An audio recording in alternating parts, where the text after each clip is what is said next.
ഏറ്റവും സുരക്ഷിതമായ യാത്രയാണ് വിമാനയാത്ര. അപകടസാധ്യത താരതമ്യേന വിരളമാണ്. എന്നാൽ അപകടം സംഭവിച്ചാൽ അത് വലിയ ദുരന്തമായി ഭവിക്കും. ഇന്റർനാഷണൽ എയർപോർട്ട് അസോസിയേഷന്റെ കണക്ക് പ്രകാരം ഒരു ദിവസം 1,03,000-ലധികം വിമാനങ്ങളാണ് സർവീസ് നടത്തുന്നത്. 1 കോടിയിലധികം ആൾക്കാരെയാണ് വിമാനങ്ങൾ വഹിക്കുക. ഇന്ത്യയിൽ പോലും ഒരു ദിവസം 5 ലക്ഷത്തിലധികം ആൾക്കാർ യാത്ര ചെയ്യുന്നു.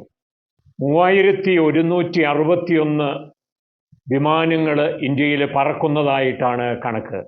അതേസമയം അമേരിക്ക പോലെ വികസിതമായ രാജ്യത്ത് ഒരു ദിവസം 45,000 സർവീസുകളാണ് നടക്കുന്നത്.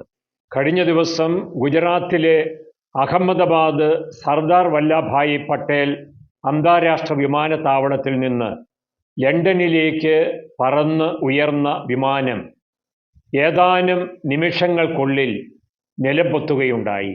ആ എയർ ഇന്ത്യ വിമാനത്തിൽ 230 യാത്രക്കാരും 12 ക്രൂ മെമ്പേഴ്സുമാണ് ഉണ്ടായിരുന്നത്. അവർ മാത്രമല്ല, ആ വിമാനം ചെന്ന് വീണത് മെഡിക്കൽ കോളേജിൽ പഠനം നടത്തിക്കൊണ്ടിരുന്ന വിദ്യാർത്ഥികളുടെ ഹോസ്റ്റലിന് മുകളിലാണ്. അവിടെ എത്ര പേര് മരിച്ചുവെന്ന് ഇതുവരെയും കൃത്യമായ കണക്കുകൾ പുറത്തു വന്നിട്ടില്ല. വിമാനത്തിൽ യാത്ര ചെയ്തവരുടെ കണക്കുണ്ട്, പക്ഷേ ആ ഹോസ്റ്റലിലും പരിസരത്തുമായി ഉണ്ടായിരുന്നവരെത്ര എന്ന് ഇതുവരെയും തിരിച്ചറിയാൻ കഴിഞ്ഞിട്ടില്ല. എങ്കിലും സ്ഥിരീകരിക്കപ്പെട്ട കണക്കനുസരിച്ച് 265 പേര് മരിക്കുകയുണ്ടായി. 295-ലധികം പേര് മരിച്ചതായി സ്ഥിരീകരിക്കാത്ത റിപ്പോർട്ടുകളുമുണ്ട്. ഒരു വിമാനം അപകടത്തിൽപ്പെട്ടാൽ ജീവൻ തിരിച്ചു കിട്ടുക സാധാരണമല്ല. എന്നാൽ അഹമ്മദാബാദ് വിമാന ദുരന്തത്തിൽ ഒരു മനുഷ്യൻ അത്ഭുതകരമായി രക്ഷപ്പെട്ടു. അദ്ദേഹം എമർജൻസി എക്സിറ്റിലൂടെ പുറത്ത് ചാടി രക്ഷപ്പെട്ടു എന്നാണ് ആദ്യമേ മൊഴി നൽകിയത്. അപകടത്തിൽപ്പെടുന്ന വിമാനങ്ങൾ കത്തിച്ചാമ്പലാകുന്ന രീതിയാണുള്ളത്. കാരണം വിമാനത്തിൽ ഉപയോഗിക്കുന്ന ഇന്ധനം വലിയ സ്ഫോടനശേഷിയുള്ളതും ജ്വലനശേഷിയുള്ളതുമാണ്.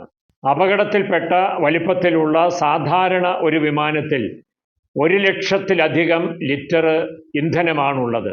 A380 പോലെയുള്ള വലിയ എയർ ബസ്സുകളിൽ 3,20,000-ലധികം ലിറ്റർ ഇന്ധനം കൊള്ളുന്ന 8-ലധികം ടാങ്കുകളാണ് ഉള്ളത്.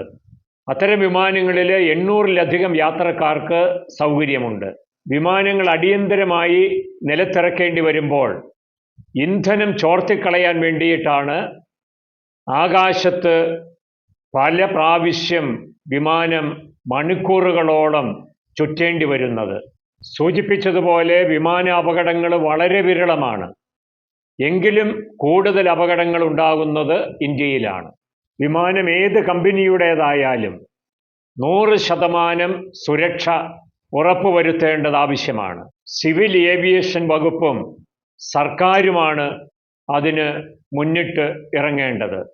വിമാനത്തിൻ്റെയും കമ്പനികളുടെയും പോരായ്മകൾ ചർച്ച ചെയ്യുവാനുള്ള അവസരമല്ല ദുരന്തവേള എന്നുള്ളത് ശരിയാണ്.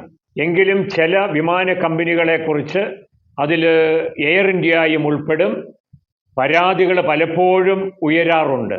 എയർ ഇന്ത്യയെക്കുറിച്ച് പറയുന്ന പരാതി വലിയ ടിക്കറ്റ് നിരക്കാണ്. അതിനാനുപാതികമായിട്ടുള്ള സൗകര്യങ്ങൾ മറ്റ് വിമാനങ്ങളുമായി താരതമ്യം ചെയ്യുമ്പോൾ എയർ ഇന്ത്യയ്ക്കില്ല. സുരക്ഷാ പരിശോധനകൾ ആവശ്യത്തിനില്ല.